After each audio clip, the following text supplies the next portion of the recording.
जब Asia cup शुरू हुआ तो पाकिस्तानी तेज गेंदबाजी और श्रीलंकन स्पिन गेंदबाजों की चर्चा चारों तरफ हो रही थी। भारतीय टीम केवल अपनी बल्लेबाजी के दम पर ही एशिया कप 2023 के घमासान में उतरी थी। अगर ऐसे में कोई भारतीय गेंदबाज अपने खूंखार इरादे दुनिया को दिखा देता है तो सोने पे सुहागा हो सकता था, और ठीक ऐसा ही हुआ जब कुलदीप यादव की स्पिन गेंदबाजी और मोहम्मद सिराज की रफ्तार के आगे विरोधी टीमों ने घुटने टेक दिए थे।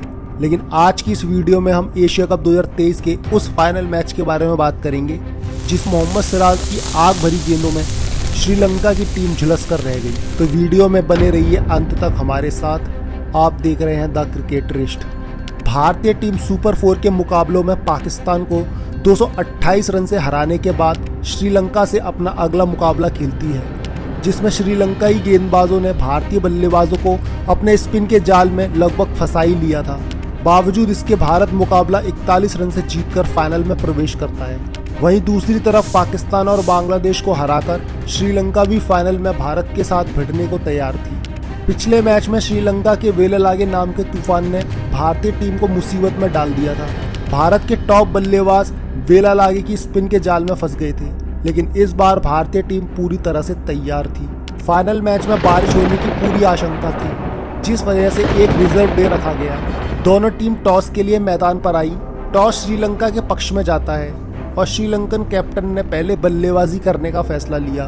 श्रीलंका के बल्लेबाज अपना एशियाई कप का खिताब बचाने के लिए मैदान पर आते हैं, लेकिन ये एशिया कप श्रीलंका के लिए किसी डरावने सपने से कम नहीं था। पहला ओवर लेकर आए बुमराह ने अपनी तीसरी गेंद पर कुशल परेरा को आउट करके श्रीलंका को पहला झटका दिया, और यहीं से शुरू होती है श्रीलंका की लंका लगना। बुमराह ने नींव रखी, बाकी का काम मोहम्मद सिराज अपने मियां भाई ने पूरा किया। चौथे ओवर में सिराज ने पहले तो प्रथम निशंका को आउट किया, जिसके बाद उनके मुंह खून लग गया, और उसी ओवर में समर विक्रमा को भी चलता किया। लंका को संभलने का मौका भी नहीं मिला, तभी सिराज ने अगली गेंद पर असलंका को भी आउट कर दिया। सिराज अपनी हैट्रिक पर थे, लेकिन डिसिल्वा ने अगली गेंद को चौके के लिए भेज दिया और सिराज की हैट्रिक नहीं हो पाती। लेकिन उसके बाद अपने उसी ओवर की आखिरी गेंद पर सिराज डिसिल्वा को भी आउट कर देते हैं। सिराज अपने उस चौथे ओवर में 4 श्रीलंकाई बल्लेबाजों का शिकार करते हैं। लंका की टीम मैच 12 रन पर अपने 5 बल्लेबाजों को खो चुकी थी, और अब क्रीज पर लंकाई कैप्टन शनाका और कुशल मेंडिस खड़े हुए थे। इन दोनों से श्रीलंकाई फैंस को काफी ज्यादा उम्मीदें थी। तभी सिराज ने कैप्टन दसू शनाका को 0 पर ही बोल्ड कर दिया।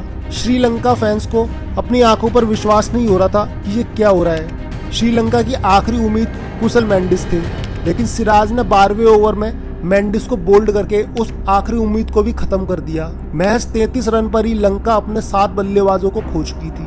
अब केवल निचले क्रम के बल्लेबाजी बचे हुए थे, और वो 17 रन और जोड़कर एक के बाद एक पूरी श्रीलंकाई टीम महज 15.2 ओवर में ही 50 रन पर ढेर हो गई। ये था श्रीलंकाई बल्लेबाजों का परफॉर्मेंस, जिसमें 5 बल्लेबाज 0 पर आउट हुए। और ये था भारतीय गेंदबाजों का प्रदर्शन। मोहम्मद सिराज ने सबसे ज्यादा 6 शिकार किए। पांड्या को भी 3 सफलताएं मिली। अब भारत को 50 ओवर में केवल 51 रन ही बनाने थे, जो कि महज औपचारिकता ही थी, जिस वजह से श्रीलंकाई फैंस अब ग्राउंड छोड़कर जाने लगे थे, और श्रीलंकाई खिलाड़ियों का मनोबल भी अपनी जमीन पर टूटने लगा। भारत की तरफ से ओपनिंग करने रोहित शर्मा की जगह ईशान किशन शुभमन गिल के साथ आते हैं। दोनों ही बल्लेबाज सूझबूझ के साथ बैटिंग कर रहे थे, क्योंकि बोर्ड पर ज्यादा रन भी नहीं थे। दोनों T20 की रफ्तार से रन बनाकर जल्दी से मैच को खत्म कर रहे थे।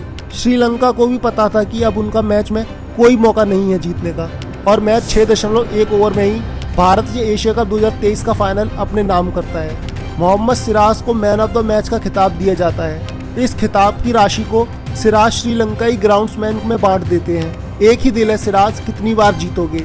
और जीत से याद आया, अब वर्ल्ड कप भी ज़्यादा दूर नहीं है। अगर आप चाहते हैं हम इसी तरह की वीडियो आपके लिए लाते रहें तो हमें कमेंट करके ज़रूर बताना। और अगर आप चैनल पर नए हैं और अभी तक चैनल को सब्सक्राइब नहीं किया है तो चैनल को सब्सक्राइब करके बेल आइकन दबाना ना भूलें। धन्यवाद।